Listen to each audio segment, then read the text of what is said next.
'Cause it's too.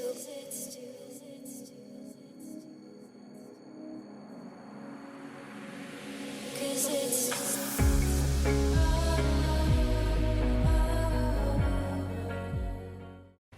It's sitting down. Awesome. Cool. So that microphone is getting your.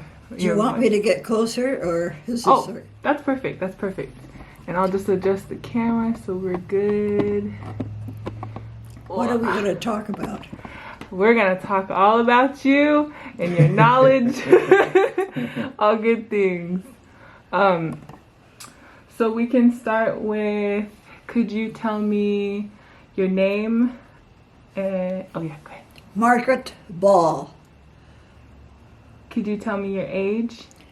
Age 90. Yeah. And can you tell me a little bit about yourself? Well, I was born in Klamath Agency, Oregon, 90 years ago. And my dad had been hard to live with, and so he was asked to leave by the rest of my family. His name was Ted Carr. So I was raised by all the Balls, with my mother, Margaret Ball, Carr, of course, and with that's my family. We lived in Klamath Falls, Oregon, until I was 6 years old, and then my brother was 4, Joe Ball, and my dad, of course, had long gone, and my mother got sick and died from pneumonia and whatever else she had, and we were split up as kids. My Aunt Ramona, who lived in Seattle, Washington, and was a beautician, and her husband, Bill, took care of me then. So I moved to Seattle, and my brother stayed with my uncle Joseph Ball, Joe Ball. Starting over? No, you can start exactly where you were. Grandpa Mike, can you not do the water? Okay. Okay. Now you can start, sorry. Well, my uncle Joe Ball and Evelyn, who was his wife, took my brother and raised him on the reservation at Klamath. Not Klamath, Oregon, not Klamath in Oregon, the Klamath Agency, Oregon. And I was sent to live with Ramona and her husband, Bill. This is when I was 6. And from there, she sent me to live with my grandmother, Carr, which was my dad's mother. And I lived in Bremerton for 1 year and went to school with my cousin Teddy. And then Ramona got sick she too had that virus, tuberculosis, just like my mother had. And she died.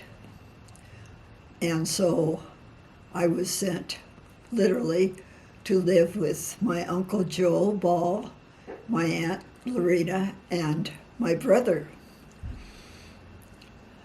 at Klamath, on the Klamath Reservation. From there, when it was time to start school, I was sent to boarding school. By this time, I was 8 years old.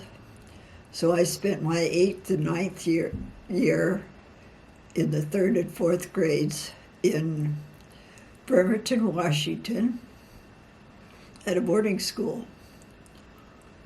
And then I was sent. The family moved me to Klamath Falls, where I went as 5th and 6th grades, boarding school, but I would get to go home during the summers. They kept my brother at home. My aunt and uncle kept my brother at home all this time, but for me, I was having such a hard time in school, they put me in boarding school. And then from there, we all moved. They moved to Portland, Oregon, to work in the shipyards.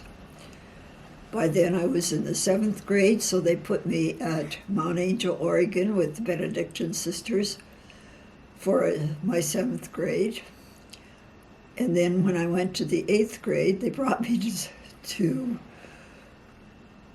school in Portland, and I went to St. Mary's Academy, where I went from then on. I went all through high school there, 8th grade and high school. I boarded 1 year, I stayed at home 1 year in a very crowded apartment, and they decided that they were going to go back to Klamath. By this time, the war was over, and that was why they had moved up there to help in the work in the shipyards. So they moved back to Klamath when I was in a freshman high school, and I boarded at St. Mary's Academy, and I stayed there for the next 4 winters, freshman, sophomore, junior, senior years. But the summers, all of my summers I spent in Klamath on the reservation, which I loved. And then in high school, after I finished high school, I went to Marylhurst College and spent my freshman and sophomore year, and I did the same thing. In the summers, I would go home and work at home. We had a lunch counter and little drive-in shop where people could get sandwiches and pastries and things on their way to Crater Lake. That was at Fort Klamath Junction. And after my first year working there, the second year, one of the girls that worked at Crater Lake, they worked there for the summer, they were college girls, fell and was killed in a very bad accident rolling down the mountain when she was hiking. They needed another person to take over her position, and so they came and asked me, and I spent the whole summer at Crater Lake working in the lodge at the curio counter, where I sold cigarettes and candy and all kinds of little curios, From there, I went back to work junior and senior year in the summer times for my aunt and uncle on the lunch counter. But when I finished my senior year, I moved to Marylhurst College, and I went to school there for 2 years, majoring in music. I played the violin. And I went on later and got my degree in violin. But after 2 years at Marylhurst, I decided to become a sister. And I joined up, and that's where I am now. I'm 90 years old. I've been a sister for a long time. I'm very happy. At one time, when I finished teaching for about 15 years, teaching music and class, I taught 3rd and 4th grade, little ones, first grade, second grade, third grade, fourth grade. I spent my years, and then I decided to visit Indian families on the reservations. I went ahead and got another degree, this time in so that I could get, this is a master's. And by then I had 3 degrees, one in class, one in music, and one in this master's in Christian ministries. And from there, I began working as a Jesuit volunteer on the Kalva Indian Reservation in North Washington State, which is 50 miles from the Canadian border. And I had a little yellow pickup, which I called Lemon Drop, and little Toyota, and I would drive around to visit the Indian families, pray with them, and on weekends we had a gathering of the children at school. It now is called Pascal Sherman Indian School, but at that time it was just a little Catholic school at St. Mary's Mission. Those years were very happy years, and after 8 years of ministry or visiting families and being involved with the school children and their families, I went down to, I took off some time. I only planned to take off 2 years, but I couldn't get into I wanted to go to a special school, and it didn't work out scheduling-wise. So what they did is they gave me their reading list. It's a psychology school. And because I was working with Native people, I felt I could use some more background. This was in Santa Fe. So I took the reading list and went home and read all the books on the reading list, and then in those 2 years I applied for a job in Washington State on the Yakima Indian Reservation. Well, they were so slow in answering my letters that it took 2 more years for me to get the wheels greased so that I could get a job. And so they said, come ahead. So I spent the next 12 years on the Yakima Reservation, and I was very happy. I had still running around in a little pickup. By then I had a red one, and altogether I drove 700,000 miles in my ministry, because you have to drive to people's homes. I would drive to Montana. I would drive to Wyoming for special events like the Sundance and other Indian powwows and doings. And then, of course, I worked. But I was very happy in my work. And then I got sick. And I came back to Portland, Oregon, where the sisters where I had entered at Merrillhurst, Oregon, and it's now called Mary's Woods. But that's where I've been staying the past few years. And I'm very happy. I'm 90 now, and I look forward to going to God one of these days. He's saying not yet. So here I am, and I'm delighted to be with relatives and friends. And I feel that I've had a rich life, and I especially thank all the Native people who are being so kind to me to open their homes to me all those years, and their hearts. I really miss the Native people. I live across the hall from another Native person. She's from, her family home is in Salem, but her people are Celilo people. And she tells me growing up all the trips they make to Celilo for fishing with the men in her family.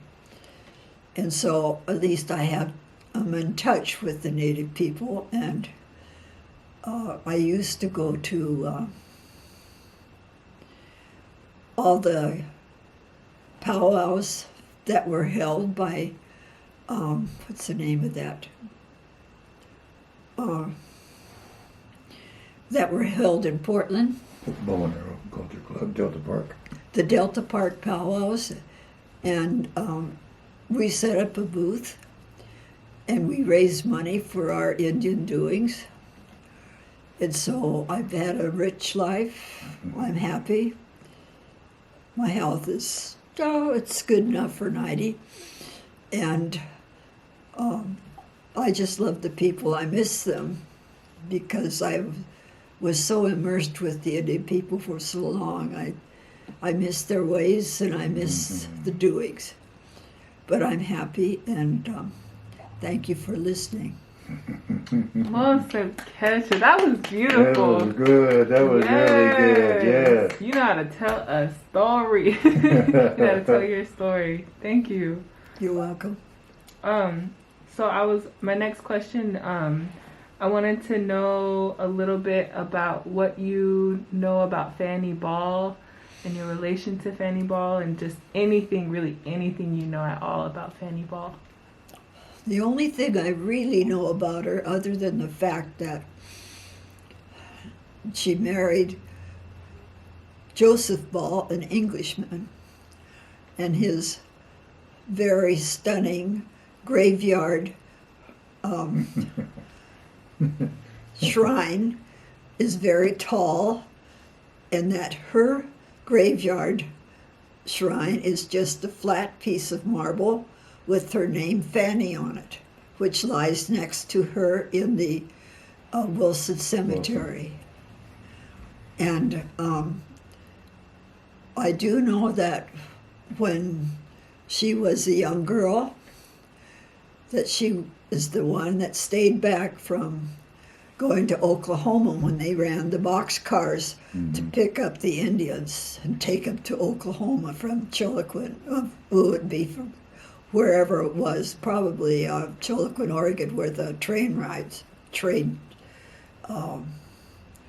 rails are. And she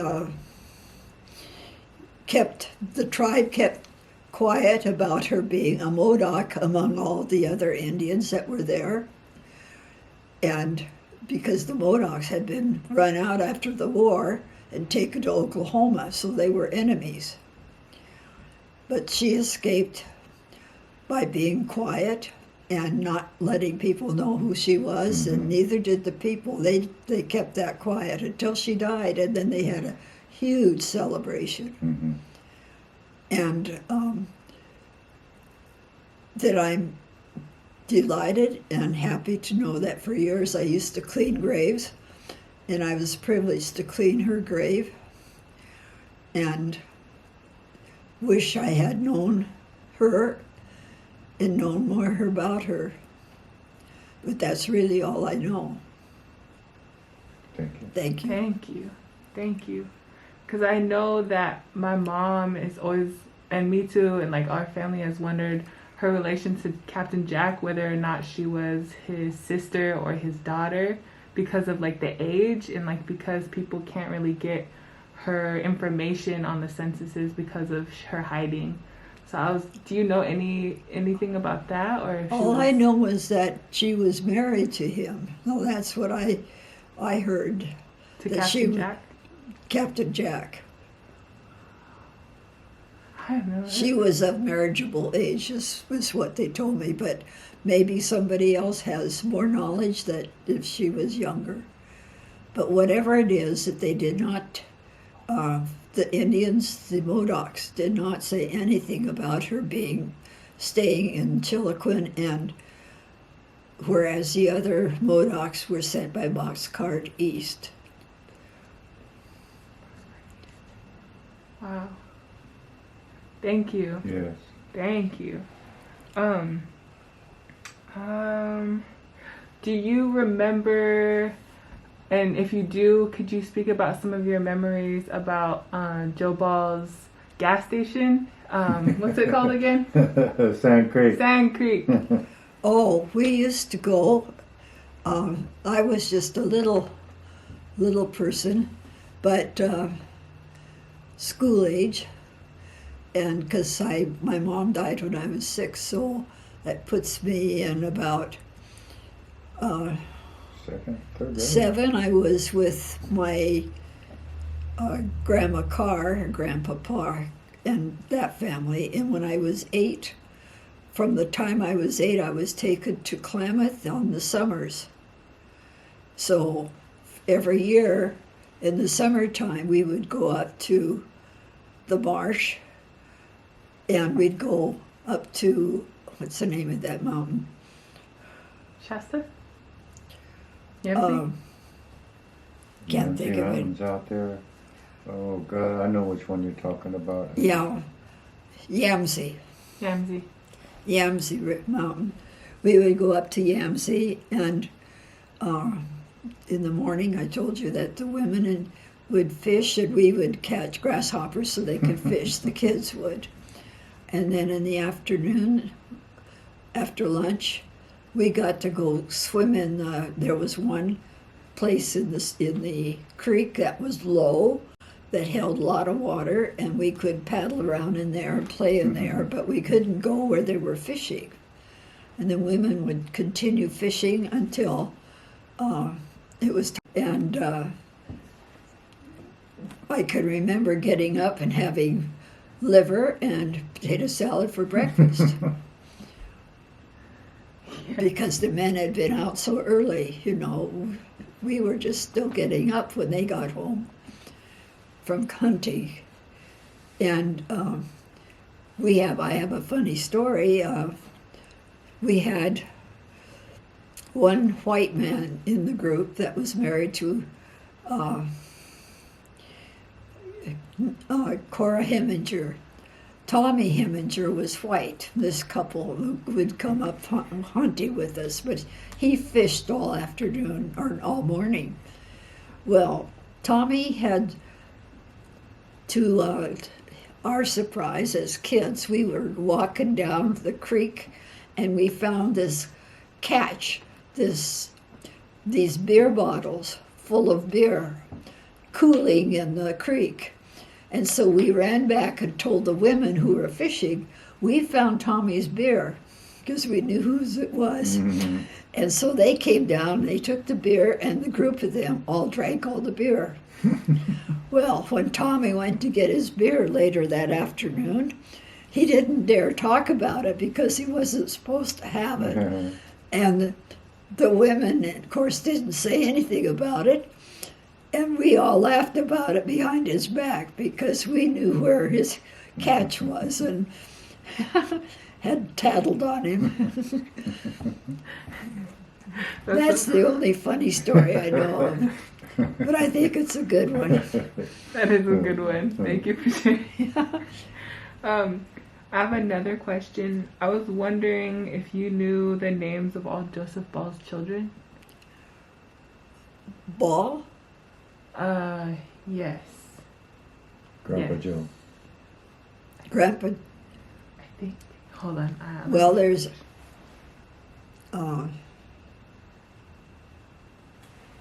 my mind goes like this when we get a direct question sometimes. The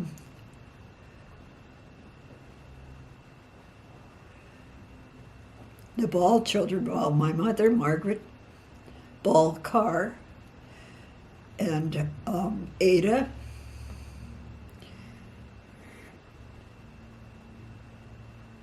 Ramona, the one that died early, Ramona, Eileen. Osbert, Yes, who later on Ozzy. as a young man caught, Ozzy. what's that disease, tuberculosis, TB. and went to a sanitarium in California.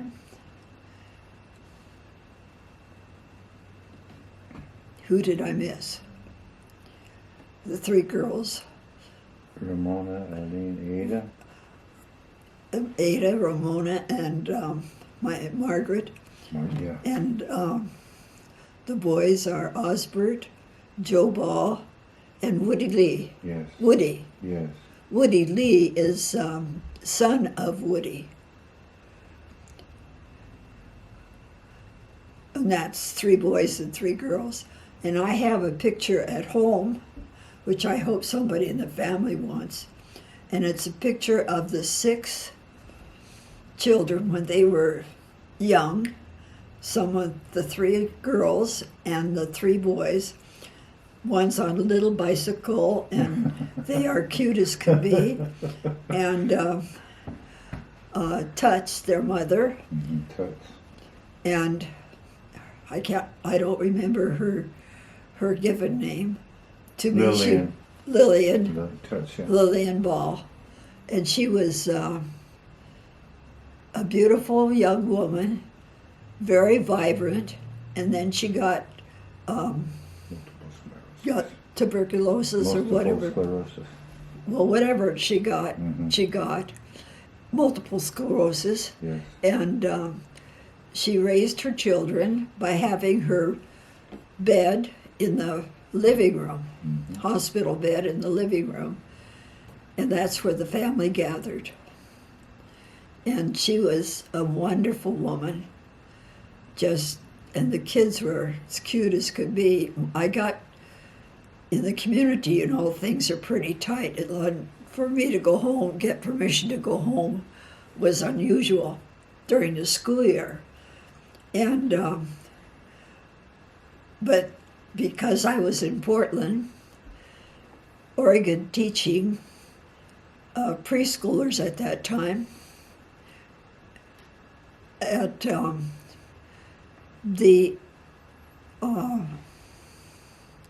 I was given permission to go see her one evening after school, and which meant riding the bus alone and all that, which we didn't do. We always had to take a companion. But the superior, who was the leader of the nuns, said you could go by yourself, just catch the bus. And she told me which bus to catch and where to catch it, and that'll take you out to Lillian's home, visit your aunt and the children and the family, and you take your time, but come back early, not late, And that was the only time I was ever given that permission, and I was only there for a year and a half anyway. In Portland, I was usually in Washington State teaching. And Lillian was just a wonderful person. And she was so sick. It was really hard. So I visited and I prayed with her, and then I went home. And shortly after that, she died.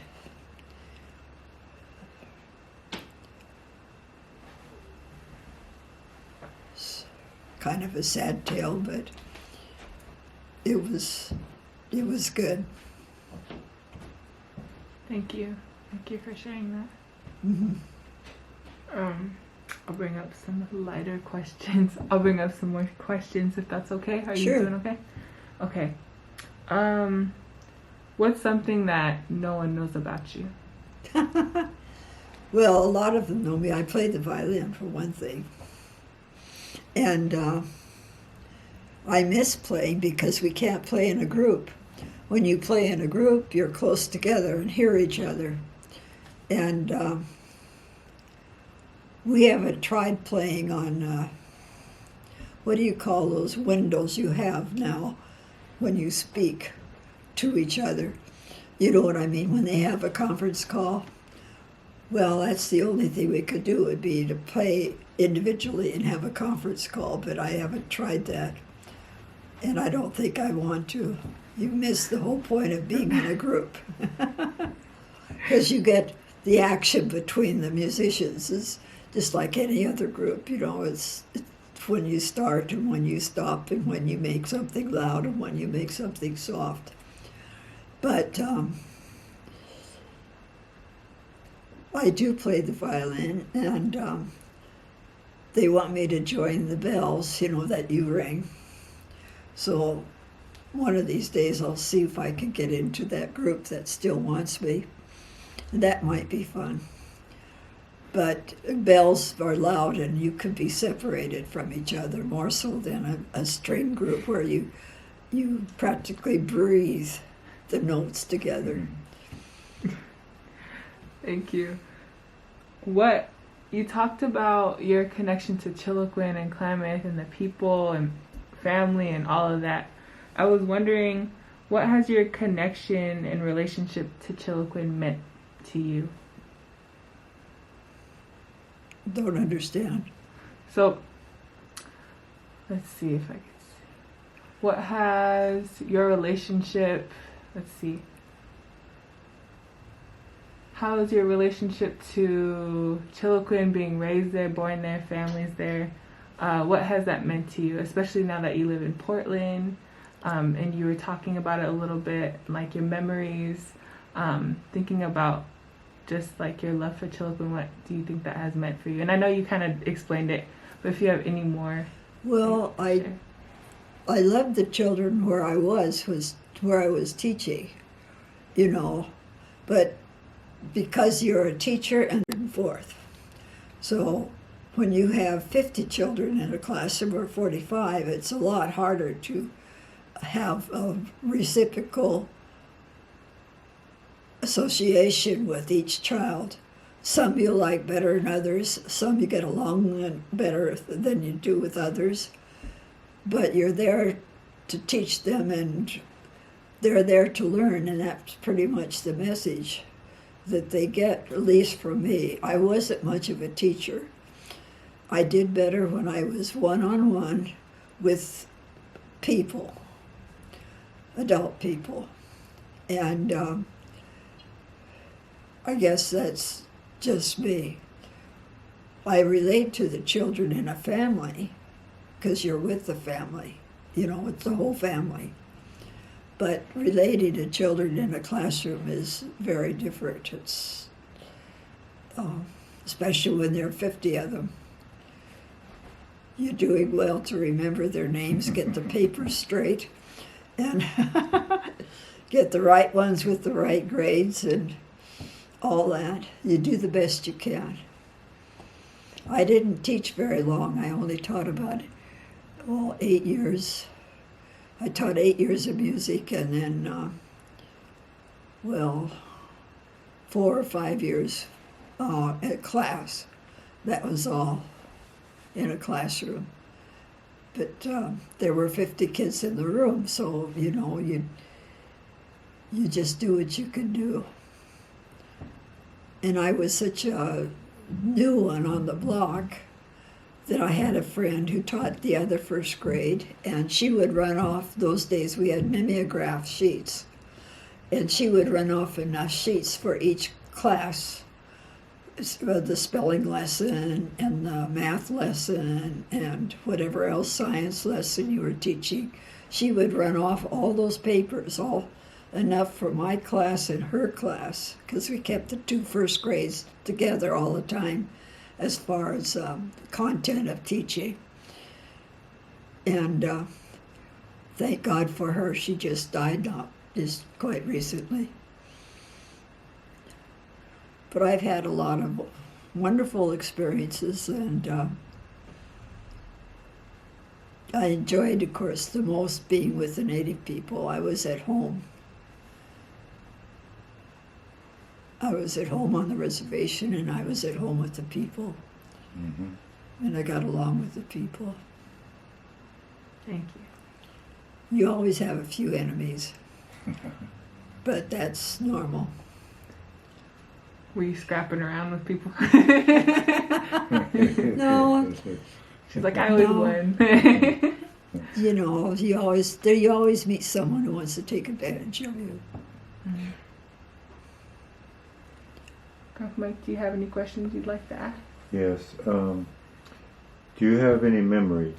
Do you remember coming to visit the Ball family with the other sisters and your musical instruments, violin, accordion, and we would you would play music for us, and we would have races and play games. Do you remember those No. days? Oh, you don't.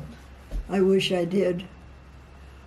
That's the only thing is my memory's kind of spotted. Oh, I remember incidents, and that's about it. mhm. And then I'll remember something else in an incident. I don't remember all the miles that I traveled to get where I was going. 700,000 miles. And I clocked 750,000 miles. Wow. 700,000 miles driving 2 little Toyota pickups. The first ones that they had out long ago. And I would weight down the back end with cement blocks in the wintertime, and away I'd go and put my sleeping bag in the back and a blanket to put over the bag. And then one night I was in Montana, and there's a hill that's 1,000 feet.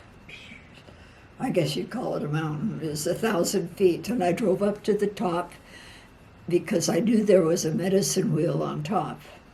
And I prayed the medicine wheel, and then when I came back, I got in the back end of my pickup, and I had stopped for food earlier, so I had already eaten dinner that day.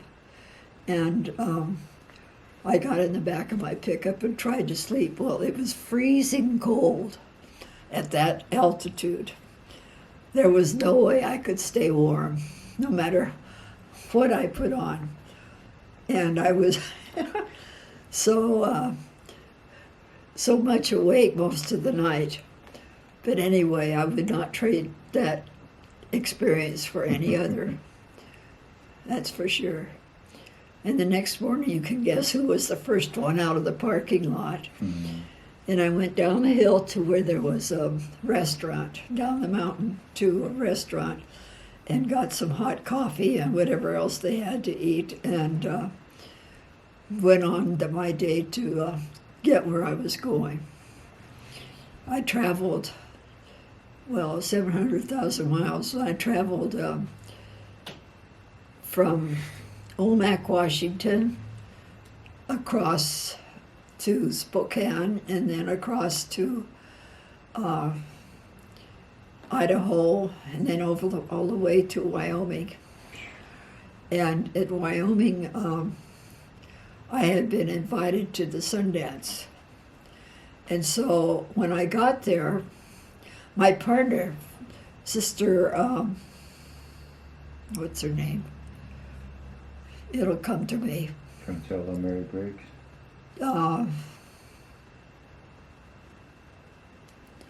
Maybe I'll think of it after a bit. Anyway, she came to me, and the whole trip, I didn't mind the silence because I knew I was in prayer at the time because I knew that Sundance was really important. But she wanted quiet, I thought. Well, about halfway over there, I discovered that there was a wire from her pocket to her right ear, which I couldn't see because I was on the left driving. Was it hearing aid? And she had the radio on the whole time. Oh. And I said, well, I see you've got the radio on. And she said, yes. In other words, would you like to listen? And I says, I'm happy the way I am. You go ahead and listen to your radio. And, but it was really funny. And when we got there, the family, the Goggle family, put me up in the teepee that Mom and Dad Goggle and their children, and myself and Mary Cortman. And so we laid out our sleeping bags on the ground. They had fortunately put carpets down, old carpets, so that we weren't on the dirt, which would have been different. But we laid out our sleeping bags, and the next morning, the old man, there are 4 old men, north, east, south, and west. And they are at the 4 points of the circle, the big circle of tents, and we slept next door to one of the old men. He was the grandfather of the Goggle family, and Mr. Goggle, and he'd come in and wake us up early in the morning, and then we would get dressed. And the first year I was there, we were the guests of the tribe, because we had in the Goggle family, there were dancers. The next year when I was there, the next time I got to go, I was by myself, but we were not the guests this year, we were the workers. So we prepared a big meal for the tent that had dancers, the tents that had dancers. So we had to take a big meal to that tent. So we worked. We had to fix all the food for this big family and truck it over to them. That was an experience. And then later on we could truck over and get our dirty pants and come back and clean up camp. But the first year I was there, Mary Cortman was with me, and we were the guests of this other family that had dancers. And while I was there, and they said, Sister Margaret's here,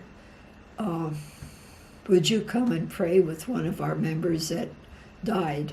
So they took me down to a tent where there was, tents are teepees, tents to where there was a person laid out. Well, I came in and I was never been in that situation before, and I closed my eyes when I walked up to the casket. Well, it was a woman, and I prayed for a man.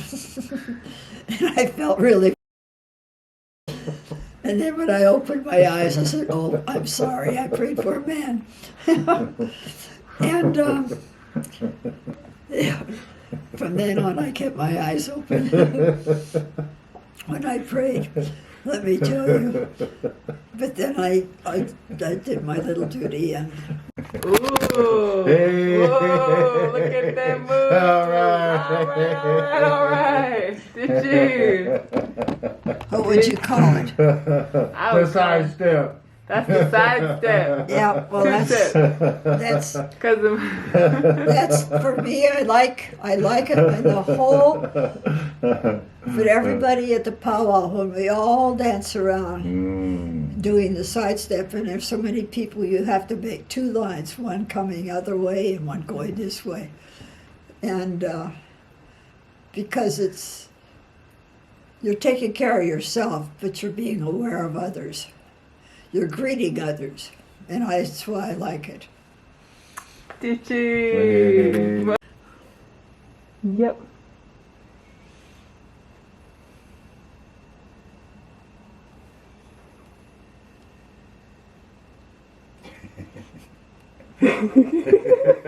And you can smile as big as you like that.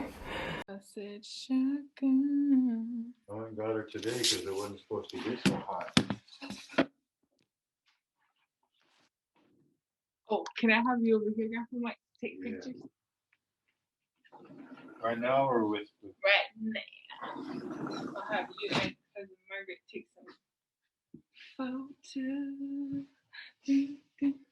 It's time for your beauty shots. Are we wearing masks?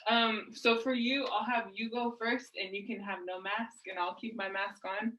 And then Grandpa Mike, you'll sit there, and I'll have you come up with her soon too. So you can come over here. You can stand right here if you like, and then you can keep your mask off, and I'll put this shield on actually just to be safe.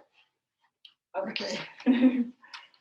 Okay, and then you can come right here, and I'll take your photo.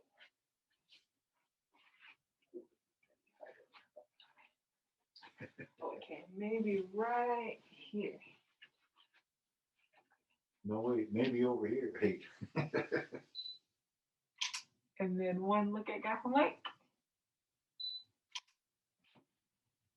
Keep looking at, oh, yep. One more. And then can you look at that painting behind Grandpa Mike? Beautiful. And then I'll take one more. Oh, lovely, lovely. And one more, sorry. And then one of you looking into the camera. All right. Now you can put your mask on. Whew, it's hot in this mask. Should I open the window? Oh, no, it's okay. So when she gets her mask on, you can stand with her. Mask on? Mask on. All right.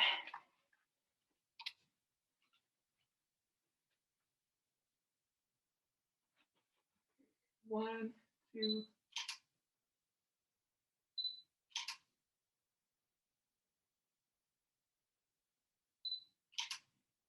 Good day. Oh, good to see. Woo! Thank you. Very good, very good. What'd you say? Someday we'll have our masks off and you can take a real I really hope so. No, I hope so. I can show you the pictures I took of you too. Oh, nice. Yeah. Let's send her one, fine. Oh, I will. Yes. Or we'll bring him over or something. I'm stretching my neck. I wonder why. You got a swan neck. A swan. Elegant. That's beautiful. Thank you so much. I'm excited, and I'll edit this, and I'll put it together, and I'll send it to you. Well, I'll go get her, and we'll come over and watch it. Then we can watch it. Yeah, over here. Awesome. Do they give you a TV over there, or like a computer at all? I have a computer, but I don't know how to run it. Okay. Okay, maybe I'll have to come by and show you. Yeah. Cool. These are really good pictures. And I'll show you what you look like when we were together. That's Grandpa Mike. Yeah. I'm stretching my neck. And that's what it looked like when I was recording you? Yeah, that looks better. You did awesome. Yeah. Thank you. You want another donut? Those donuts are all yours. Oh, no. You gotta take them with you. Do you want some water, some more ice water? Ice water would be nice. Yeah. Do you want to sit? Where would you like to sit comfortable at? Where is everybody else going to sit? We'll sit wherever you're at. I'll probably sit there. Grandpa Mike will probably sit wherever you don't sit. Okay. I'll move all this stuff too so we can. You're a natural at getting interviewed. Most of the people that I interview, like, it takes a while to warm up, but you have a lot of stories. Well, yeah. Well, I've got 90 years of stories. Yeah. You're a pro. To choose from, you know. Here, I'll go move this stuff so we can put donuts on there. We're going to walk around till we settle. Okay. Is that for me? Yes, and it's ice cold. Oh, yes. Thank you. Cousin Margaret, the Sundance in Wyoming, I've been there. Have you? Yes, that's where the Sundance started. Did you know that? I didn't know that. Yeah, so that pipe is probably the oldest pipe there is. And you got to touch. They wouldn't let you touch it with your fingers. No, you put your foot on it. I've Really? heard that somewhere. And when we were You're barefoot. Barefoot? wow, Where was this? What state was Wyoming. Wyoming. Wind River, Wind River. Arapahoe Country. That's where Sundance started. And when I was there, when the men pierced, the whole family stands with them, and they're holding these bundles. The bundles of that bush or that flower, it's getting hard to get anymore. And this was 5, 6, maybe 10 years ago. Uh-huh. So they kind of getting low on their medicine bundles. That's too bad. I know. But I was there for the sunrise service. It It's was very awesome. sad. It was awesome. I know. Totally awesome. Wow. That's why we got up so early and got out there. Yes. The old man that Goggles, Mr. Goggles. He was one of the 4 old men, and his teepee was next to ours was next to his, because the 4 old men are in each direction. Yes. And I was really blessed to know that family. Wow. Haven't been back since. Well, they must be because you remember them all this time.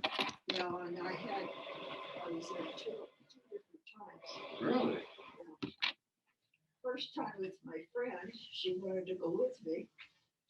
And she's the one who listened to the radio the entire time. That was a good story. But did you drive? I drove the whole That drive is beautiful. I know. Yes. Oh man. Yeah, I've driven it over and back. Nice. Wow, that's beautiful. I love that.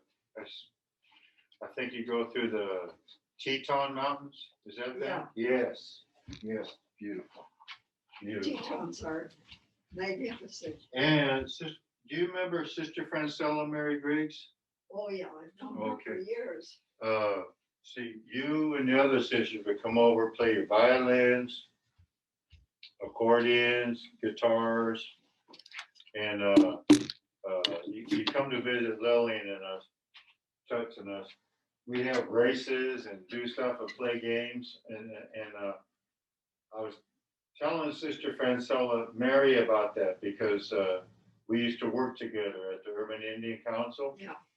We were over in Bend, and I was telling her the story about you guys coming over. That was my cousin Margaret, and the other not. She said, Mike, I was one of those sisters. And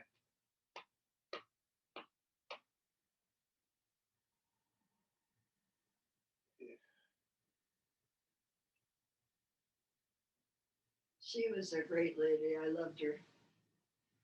I got to go to her funeral. And we drove with the casket in the back of the van. wow.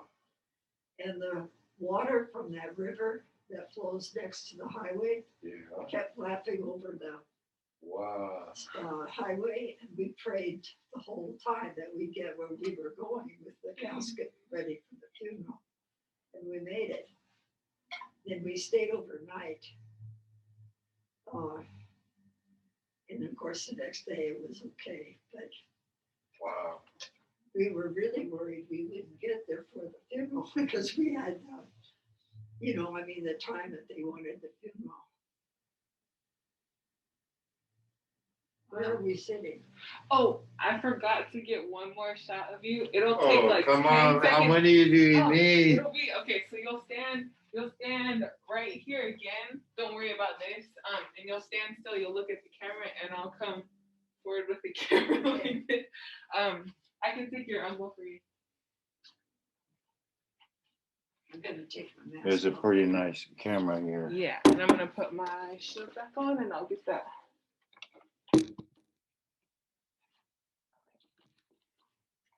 Yeah, Sister Francella. I think she was she from Grand Rounder? Grand Round? Offhand, I can't think of it. I can't remember either, but gosh, she was. Okay, where do you want me to stand? Where do you want the light? You can stand right here. Okay. Right here. Want me to move that chair? Yeah, that would be helpful. Perfect. There you go. You can stand right here. Perfect. So all you gotta do? Smile. Yep.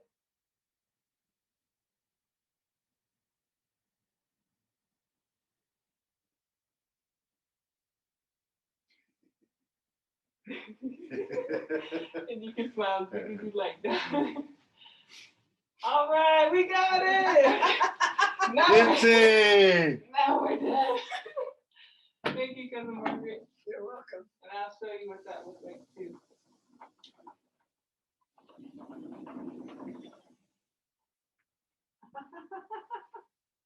Beautiful. Well, I didn't show all my teeth, but I guess. Do you want to show your teeth? No, I'm fine. Okay. Let me see. Oh, nice. You're pretty photogenic. Heck yeah. Who do you think we get it from? Get you. Where's my water? Oh, here, I got you.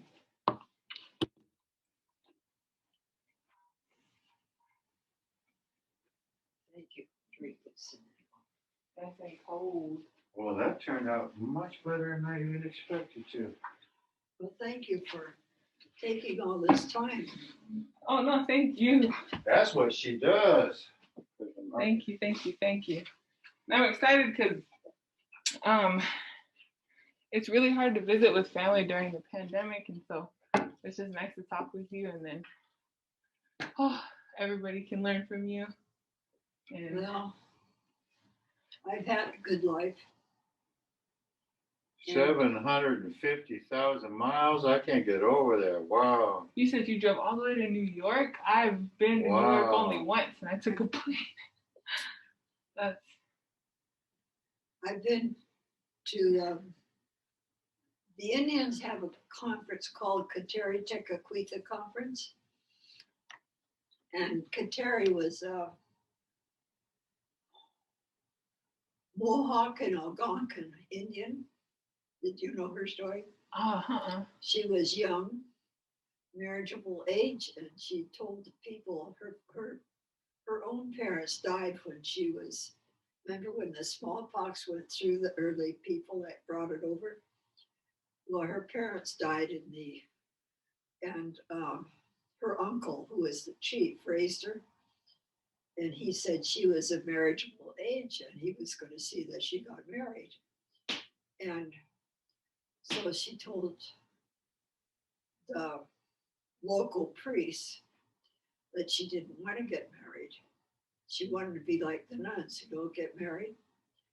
And she said, and so what they did is they got some Indians from across the St. Lawrence River. This is taking in upstate New York.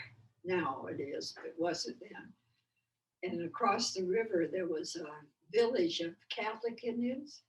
So they came across the land and across the river and down into what's upstate New York and secreted her. And they had to walk lots of distance. And then they got in canoes and paddled up the river to the place where they had their village, Waqlisi. And later she died there, but she never married. And she and some of the other girls did good deeds for other people. She was Catholic. It was a Catholic village. And eventually she got sick and died, but at age 24. But she had quite a life, and she's known as Saint Kateri.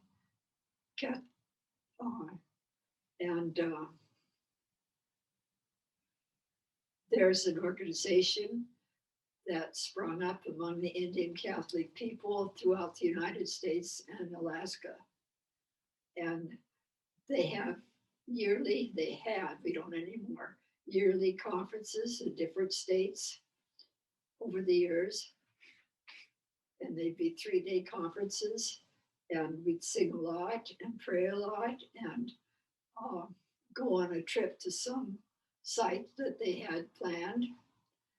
And it would be something to look forward to for you. And you had all these different tribes, but it would be Catholic people. And it was so much fun. But now, of course, with the pandemic, you can't have anything like that anymore. So that was something we looked forward to in the years ago. That was really fun. But anyway, I have I pray to Saint Kateri for our people every day, because the Indian people are not getting as much medicine and help as they really need. Yeah. And that's not fair. Yeah. It really isn't fair. Well, the Black people too, the same. The Indians and the Blacks, but the Blacks get more notoriety, and the Indians are faring just as badly.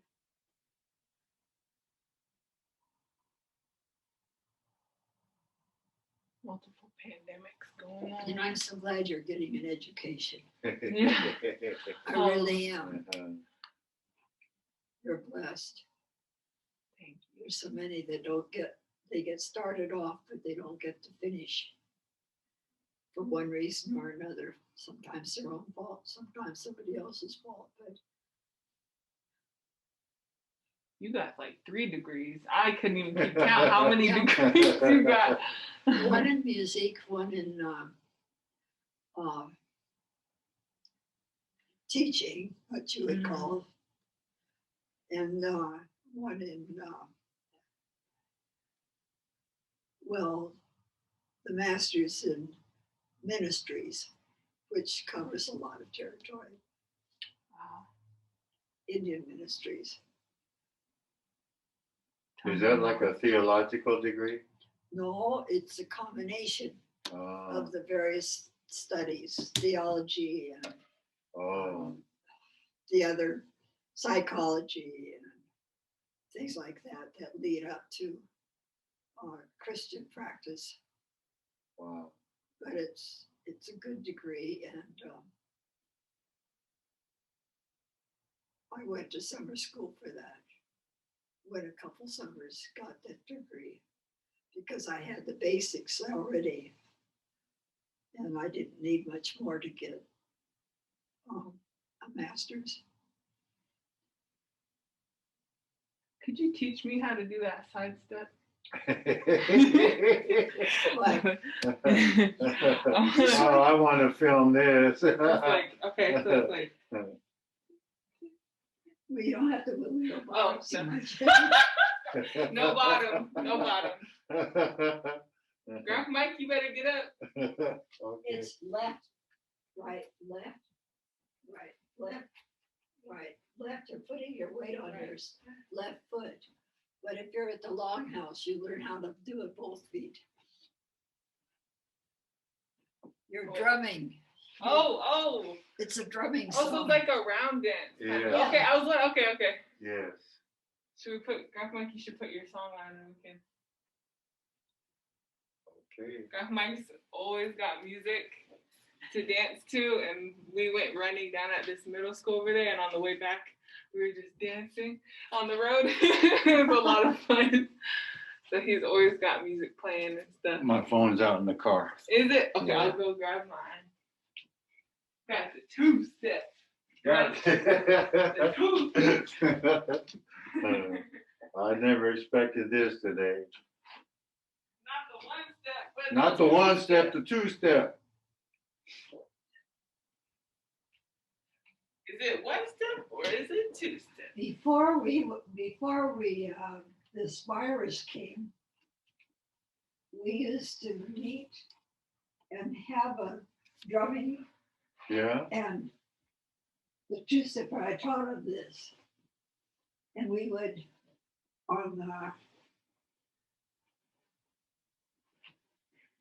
and we would circle the chairs. Now you've got people who are in elders that are sick, Uh-huh.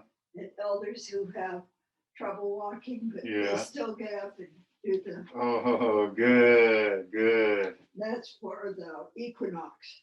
Oh, Yeah. This is the time of the equinox right now. really? Mhm. This, It was last week, wow. and it's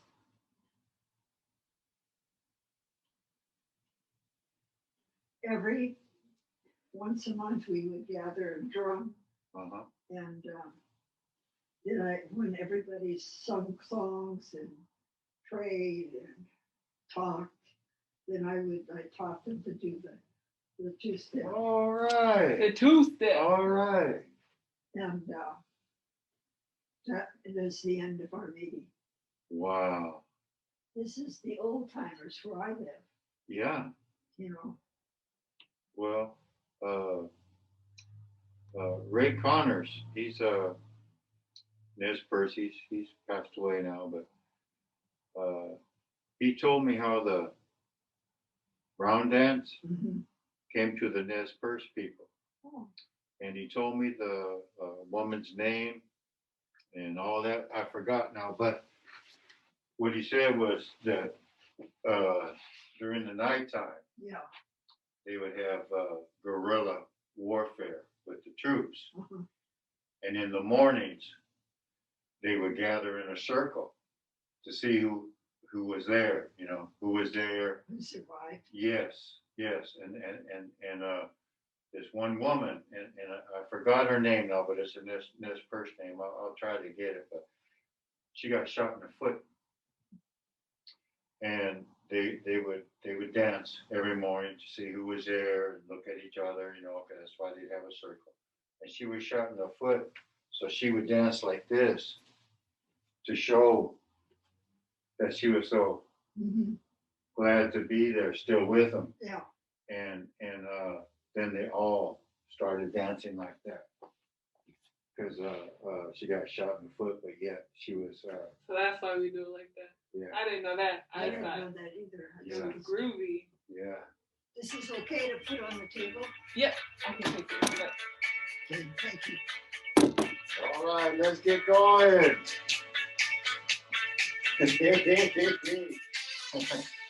You look like you got shot in the foot.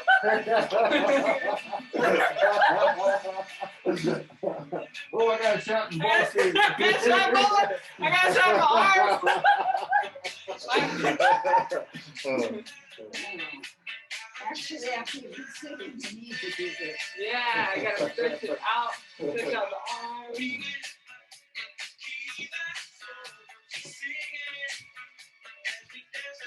You got your bells, Grandpa? I do, they're right there.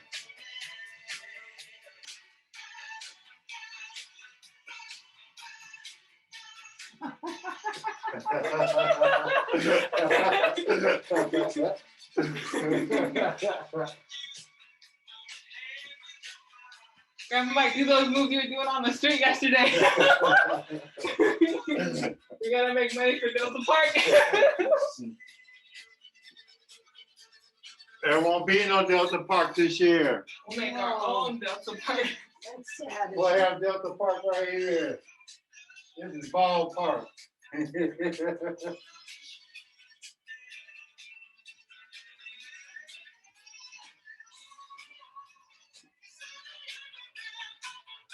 workout. I feel my muscles coming. My six pack is forming.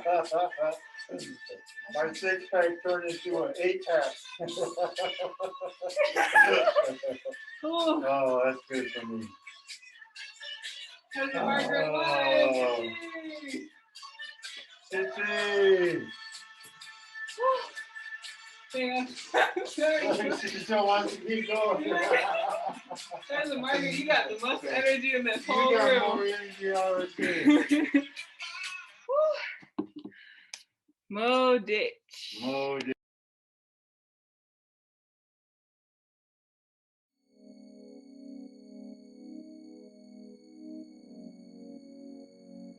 Cause it's too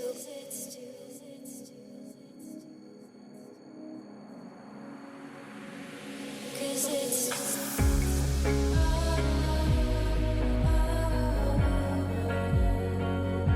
Cause it's too